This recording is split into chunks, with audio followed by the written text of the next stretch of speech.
Queridos amigos e amigas, estamos mais uma vez na transmissão do nosso programa, que a gente fala, transmissão diária. A esperança não decepciona, baseando no trecho de Romanos, capítulo 5, versículo 5. Neste momento que nós nos preocupamos com a nossa cidade, nossa paróquia, este é o espaço da voz da paróquia Nossa Senhora do Bom Sucesso. Neste momento temos na alegria de receber aqui a prefeita do município de Monteiro Lobato, a Daniela de Cássia Santos Brito, que neste momento responde para nós como que o nosso município está preparado para enfrentar esta realidade. Este espaço é um momento de oração, de transmissão da missa, e também estamos unidos com os poderes públicos, com as autoridades, para que assim a gente tenha a real visão da realidade que vivemos.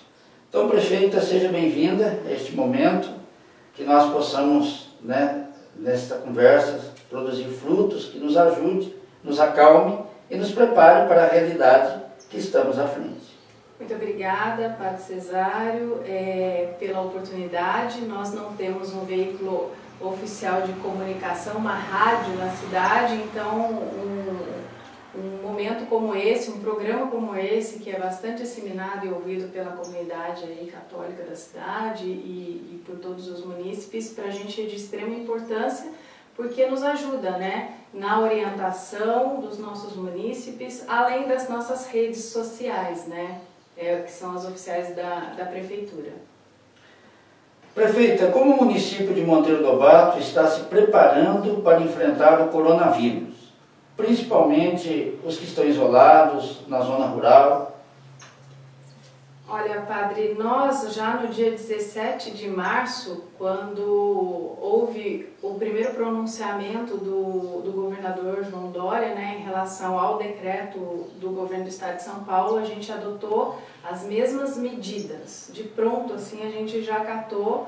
E tivemos até praticamente o dia 20, que foi na sexta-feira da semana passada, para a gente adequar. Questões de paralisação em geral das escolas, como que a gente iria se estruturar para o atendimento ao público na prefeitura, como que os funcionários viriam trabalhar, os grupos considerados de risco, em especial acima de 60 anos também, ficar recolhido em casa. Então a gente teve aí uma semana para se preparar e a gente no primeiro dia já fez o primeiro decreto, que foi o decreto basicamente com os considerandos da Organização Mundial da Saúde, do governo estadual, porque o do governo federal veio até depois desse do governo estadual. O governo estadual ele foi bem restritivo nas medidas, em especial da educação, com todas as orientações da saúde. Fizemos uma videoconferência no dia 17 com a minha equipe inteira, os secretários e o Estado de São Paulo. A gente tem utilizado muito dessa ferramenta de videoconferência, com vários órgãos, para que a gente possa realmente estar instruído.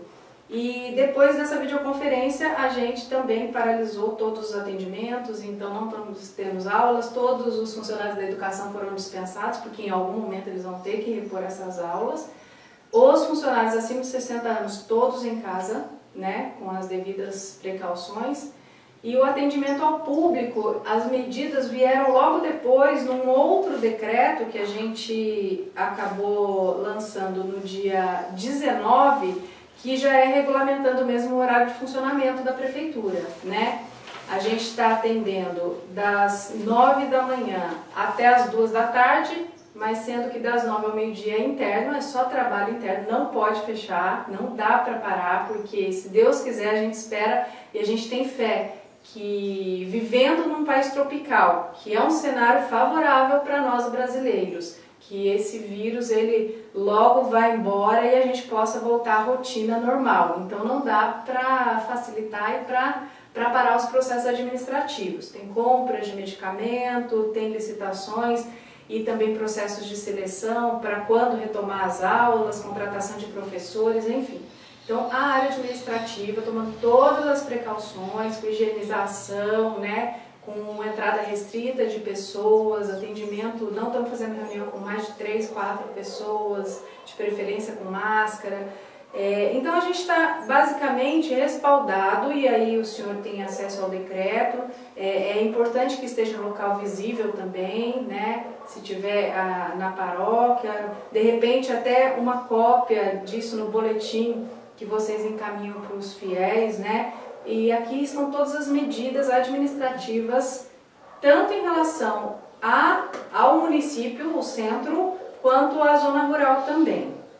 Né? Então a gente também tem um decreto que está nomeando um gabinete de crise do Covid-19. Então quem hoje coordena esse gabinete de crise é a nossa secretária de saúde, a Cláudia, né? E aí tem uma equipe que compõe esse gabinete que diariamente está se reunindo e fazendo boletim também.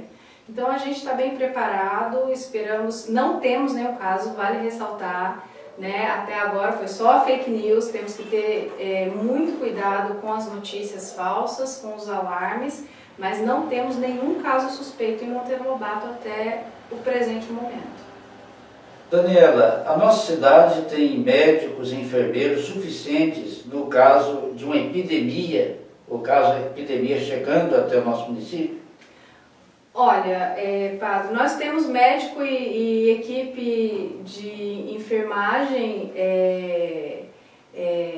suficiente para o atendimento básico, da qual é o nosso município hoje. Obrigatoriamente a gente tem que ter uma equipe mínima, então a gente cumpre isso. Então para o plantão 24 horas, para a equipe de estratégia da saúde da família, a gente está com o quadro praticamente completo. Agora, numa epidemia, ou como é o caso, numa pandemia como essa, eu temo dizer que não estamos preparados, assim como eu acho que nenhuma UBS ou nenhum hospital está preparado para tamanha proporção que venha a tomar o caso, por exemplo, como foi na Itália. Então, a gente está preocupado e em contato com a Diretoria Regional de Saúde de São José dos Campos. A nossa referência é São José dos Campos. Então, casos mais graves vão continuar sendo encaminhados para o Hospital da Vila. E lá sim, eles têm um pouco mais de preparo do que o de costume para atendimento de uma possível pandemia ou epidemia, porque eles são referência de várias cidades pequenas como Monteiro Lobato, né? Então, até o presente momento, a gente orienta que as pessoas fiquem em casa, né? Mesmo pessoas idosas com 60 anos ou mais, que são os principais vetores e também os receptores desse vírus, né, os mais afetados, principalmente com a questão pulmonar e respiratória. A nossa cidade, ela está hoje preparada para o atendimento básico. Nós temos respiradores em nossa cidade, ou teria que deslocar, você já responde, e teria que deslocar mesmo para São José. Muitas pessoas ficam em casa em tratamento e se caso essas pessoas, por exemplo, venham a piorar, nós já falamos da zona rural que está afastada, como seria o procedimento numa situação dessa? Temos um respirador no município e já estamos providenciando a aquisição de pelo menos mais 2 respiradores. São equipamentos caros, eles variam de 20 a 50 mil reais, dependendo do modelo, né? Mas a gente está preparado financeiramente para adquirir esses equipamentos caso necessário. Mas como eu já disse, né, em contato com a Diretoria Regional de Saúde de São José dos Campos, assim que a gente detectar aqui no nosso pronto atendimento um caso um pouco mais grave que precise de uma intubação, isso vai ser feito lá no Hospital da Vila. Né? A gente não tem autorização da Diretoria Regional de Saúde para ter esses procedimentos. Né? Mas a gente não pode esquecer que a gente pode vir a ter outros casos que não sejam provenientes do vírus, né? Que sejam, de repente, um infarto, um início de AVC, e que também precisam desses cuidados e vai fatalmente precisar ser encaminhado para o hospital municipal. Então a gente está preparado nesse momento para isso. Nós temos 4 leitos, está sendo criado um leito de isolamento, se caso o nosso plantão diagnostique que a pessoa precisa de uma estabilização até ser encaminhada para o Hospital da Vila. E também a gente está preparando, em contato com a secretária Cláudia ontem, ela reforçou a possibilidade também da gente ter uma tenda para atendimento lá fora, né, para não ter um fluxo muito grande de entrada lá no pronto atendimento. Então essas medidas mais simples a gente vai tomar, claro que de forma mais reforçada por conta desse cenário, mas todo caso que seja percebido com um complicador, obrigatoriamente vai ser encaminhado para a vila. E aí lá sim eles vão estar mais preparados para que seja feito de repente um teste de coronavírus, né? As pessoas que vivem mais isoladas, né, na zona rural, que não tem muito acesso à informação. E embora você já tenha dito que aqui será o primeiro atendimento somente. Como serão tratados? Quais os meios que a prefeitura vai usar para ajudar essas pessoas, né? Da área rural, a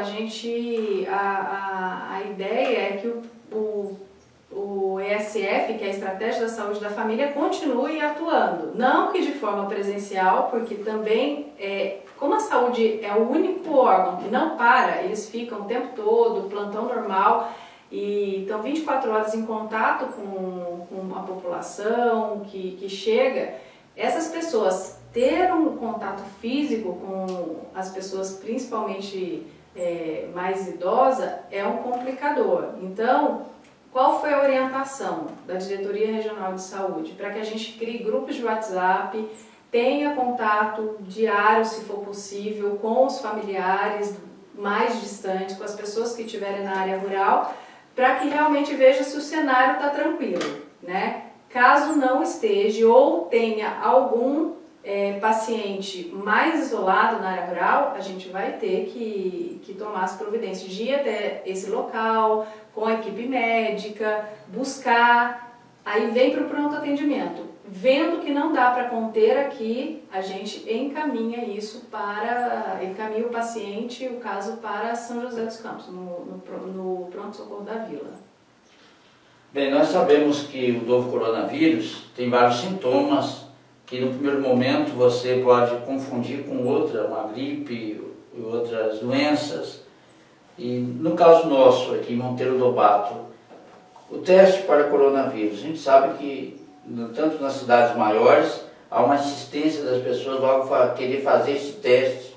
Então, nesse momento ainda estamos, graças a Deus, calmos, né? Se caso agora vindo o tempo mais frio, as pessoas já se desesperam para fazer testes. Como que nós vamos tratar esse caso? Esse é um caso bem sério, padre, porque assim, quando os pacientes em tempo comum vão até o médico e o médico muitas vezes fala é uma gripezinha e não dá muito remédio ou nenhum tratamento, as pessoas já acham que não foi bem atendida, né? E aí numa situação como essa, que é de desespero em geral, a gente tem que procurar primeiro acalmar, né? Eu acho que todos nós temos que ter consciência, porque estamos enfrentando uma crise, né? Uma crise biológica, mas é uma crise, é um caos. Eu considero isso uma guerra, padre, uma guerra biológica que a gente está vivendo e a gente vai precisar ter muita cautela, em especial nós líderes, né? Mas nós não faremos os testes segundo a orientação da Diretoria Regional de Saúde, tá? As UBS dos municípios pequenos não estão aptos e nem vão receber os testes a princípio, né? Esses testes serão obrigatoriamente feitos no pronto-socorro da vila, porque lá sim eles têm toda uma estrutura e se precisar realmente, e só quando estiver entrando em caso respiratório também, porque tem bastante paciente que está com sintomas de gripe, por exemplo, agora já começou a esfriar, a gente começa a ter um agravante, já é natural com corona ou sem coronavírus, né? Principalmente crianças e idosos, é uma época em que a gente tem maior fluxo de pacientes, mas se os nossos médicos aqui perceberem que tem um quadro agravante respiratório, isso vai ser encaminhado e aí sim, lá no Hospital da Vila, eles vão reavaliar e é o que eu falei há pouco, antes da entrevista com a dirigente regional de saúde, será encaminhado para a Vila e lá sim eles vão fazer o teste. Então não temos testes em Monteiro Lobato, então não adianta pedir, vão ser orientados, mas é porque não tem Monteiro, não tem nenhuma outra cidade que é de atenção básica. Isso vai ser específico das referências, dos grandes centros que vão começar a receber as cidades como Monteiro Lobato. Daniela, eu vejo assim já, por parte de algumas pessoas, uma resistência até mesmo de ir aos hospitais, né? Mesmo aqueles que não estão na fase de risco, que nós falamos a partir dos 60, ou que tenham outras complicações. Como o posto de saúde vai lidar com isso? Assim, uma vez que muitas vezes vão apresentar pessoas ali e não vão querer ir para São José. Como já estou percebendo, até mesmo de ir a São José já tem pessoas que não vão, que por sinal é bom, né? O medo até essa altura é positivo para que a pessoa não venha a exagerar, né? Olha, eu acredito que a gente não teve nenhum caso de resistência assim na cidade, né? A gente vai continuar orientando, se for preciso, nós temos assistente social, temos psicólogo no quadro, para que a gente tenha o maior reforço de profissionais aptos a lidar com situações como essa. Tá? Em último caso, de repente a gente tem que até pensar em adotar mesmo uma ficha em que o paciente ele se responsabiliza por não querer ir ter o tratamento, né? Porque acontece isso, acontece resistências em outras áreas, inclusive, às vezes está em área de risco, né? Graças a Deus agora nós temos poucas pessoas em área de risco, mas em época de chuva, que você pega de dezembro a março, a gente tem situações das pessoas não quererem sair de casa mesmo com risco iminente, com defesa civil do estado indo, e isso acontece. Para isso nós temos uma ficha, né, que é uma notificação elaborada pelos nossos advogados e a pessoa é obrigada a assinar que ela não quer ir se tratar, e aí vai ter as consequências, né? Eu acho que vão ser meio drásticas aí, porque as consequências vão vir de cima para baixo também, né? Eu acho que num momento como esse é de conscientização, né? As pessoas têm que se conscientizar da importância de tomar os devidos cuidados, né? E também, se no caso tiver que ir até São José, ela vai ter que receber o tratamento adequado. Mesmo que para isso a gente tenha que estar no hospital, né? Não é fácil. Daniela, essa transmissão da paróquia é algo novo, conforme já expliquei no começo, foi um meio para que eu também tenha acesso, não só aos cristãos católicos, mas também a toda a comunidade. Algumas lideranças nossas, ao tomar conhecimento que teria essa entrevista, fizeram algumas perguntas. Então a primeira pergunta é da dona Lourdes, do bairro São Benedito. Assim diz ela: todos nós sabemos que não podemos sair de casa, mas aqui eu vejo muitas crianças nas ruas brincando, umas com as outras, e os pais não se preocupam. Será que a polícia poderia dar um sinal de alerta para o povo irem para casa ou se proteger mais? Olha, é um caso que a gente já percebeu logo no início, que a gente lançou o decreto no dia 17 de março. O nosso secretário de esportes, o Tiago, até resistindo um pouco, e eu acho que por perceber que as crianças não vão ter muito o que fazer dentro de casa, né, querendo que a gente pensasse numa solução para ocupar esse tempo das crianças, né? Só que a gente está vivendo, de novo eu falo, uma crise e que todos vão ter que se conscientizar. É um momento em que todos vão ter que voltar para dentro das nossas casas e tentar tirar o melhor aprendizado e a melhor lição disso tudo.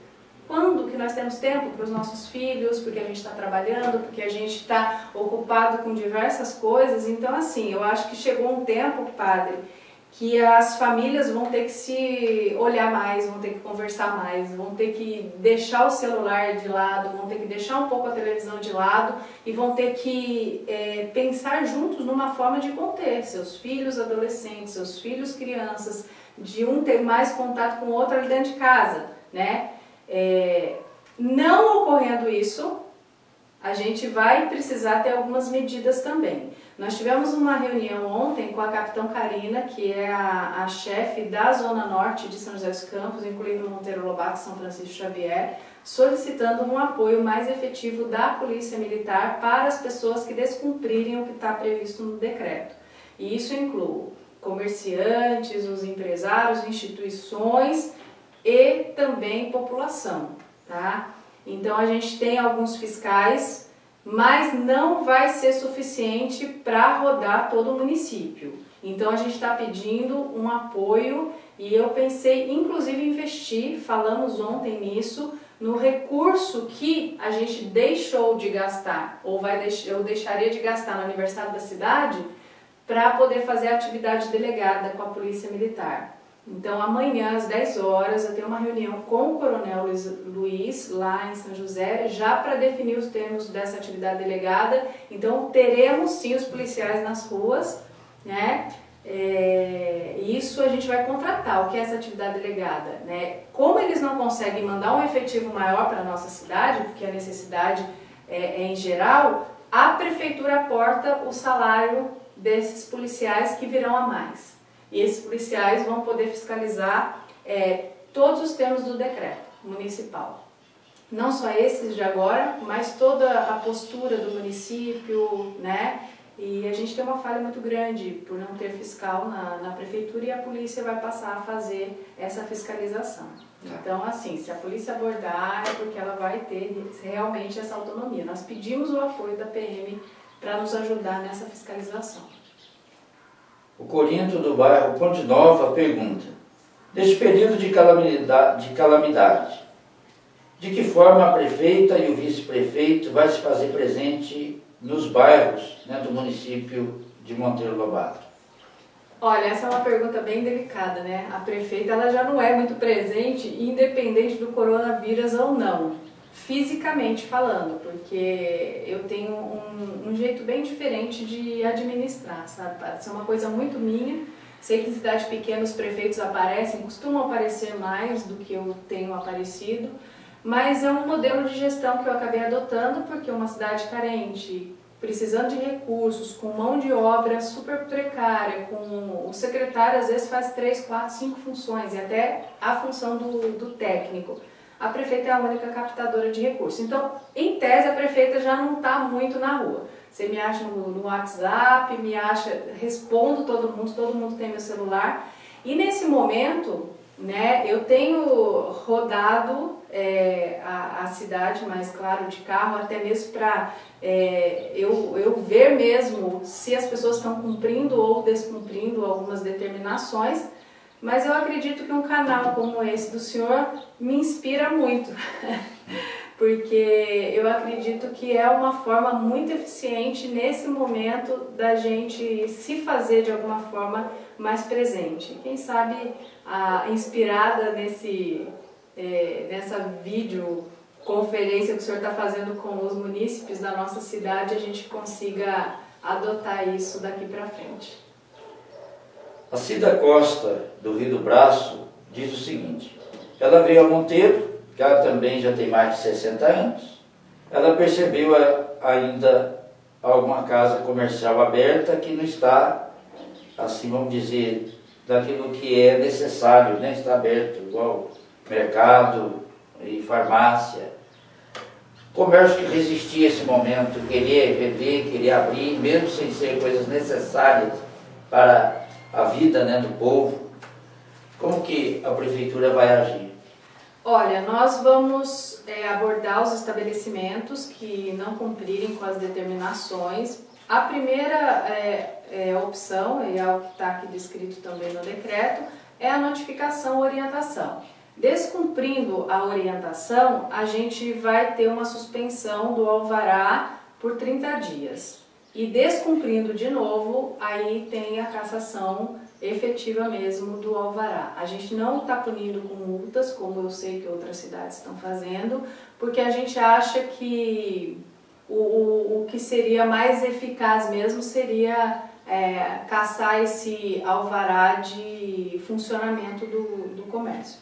A gente não tem tido muitas dificuldades, mas o que pode acontecer, que foi uma observação que eu mesma fiz. Por exemplo, eu vi o depósito de material de construção aberto. Em tese, se você parar para pensar, você vai falar, nossa, não é essencial. Mas de tudo que nós precisamos na garagem até hoje comprar de emergencial, corre no depósito. E aí eu comecei a pensar junto com a minha equipe, poxa, será que realmente não é necessário? Porque tem coisas que a gente precisa para a manutenção da cidade, algumas coisas que a gente só vai achar em depósito. Então a gente está reavaliando alguns casos, mas o decreto hoje prevê a suspensão por 30 dias e depois a cassação do alvará definitivo desse estabelecimento que descumprir as regras. Até mesmo porque, com tanta gente dentro de casa, precisa consertar uma janela, nossa, precisa consertar alguma coisa, como é que fica tanto homem dentro de casa parado, né? Então, na realidade, a gente tem que ter discernimento. A presença da prefeita aqui, eu achei muito importante, eu vejo com importância, porque ouvindo, né, um dos especialistas em pandemia, ele diz o seguinte, cada dia é diferente. Então a nossa realidade dessa gravação neste momento é uma coisa, daqui 2 semanas será outra. Então, inclusive, as próximas vezes, se for necessário, eu vou emitir mais um convite para que você retorne aqui, exatamente para ir atualizando como que está sendo, como que as coisas estão acontecendo. E claro que a gente, essa própria transmissão tem o nome de esperança. A gente tem esperança que o melhor vai acontecer e não o pior. Né? Nós não somos anunciadores, não somos anunciadores do terror, somos anunciadores da esperança. Então, com o meu agradecimento, prefeito, eu gostaria que você fizesse as considerações finais para encerrarmos essa transmissão. Padre, eu que tenho que agradecer a oportunidade de estar nesse momento, pela primeira vez, ao vivo, nos nossos munícipes, porque até então eu tenho me feito presente através dos decretos e da minha equipe, né? Como eu já disse aqui, a coordenadora desse gabinete de crise é a Cláudia, que está aqui presente, ouvindo a gente, e que está à inteira disposição também junto com a equipe de saúde. E lembrando também que, por eles, nós devemos cumprir todas as regras e nós precisamos ficar em casa, porque tem pessoas que não têm esse privilégio de se resguardar como nós, né? Que são a equipe de saúde e os policiais também, né? Então, eu comungo do que o padre disse, que não podemos perder a nossa fé e a nossa esperança, né? Cremos num Deus que é o Senhor de todas essas crises que a gente está vivendo e que a gente possa tirar mesmo algum aprendizado e nos voltar para dentro de nós mesmos e das nossas casas nesse momento, né? Então eu acredito que sempre tem um grande aprendizado ao final de tudo isso, né? E aí eu encerro dizendo que já houveram outras epidemias como essa, na época de Moisés, por exemplo, e que assim, a gente vai vencer, né? Agradeço a todos vocês que nos acompanham. Depois eu chamarei também as outras autoridades, né, da cidade, e assim nós vamos continuando, porque nós acreditamos que a esperança não decepciona. Muito obrigado.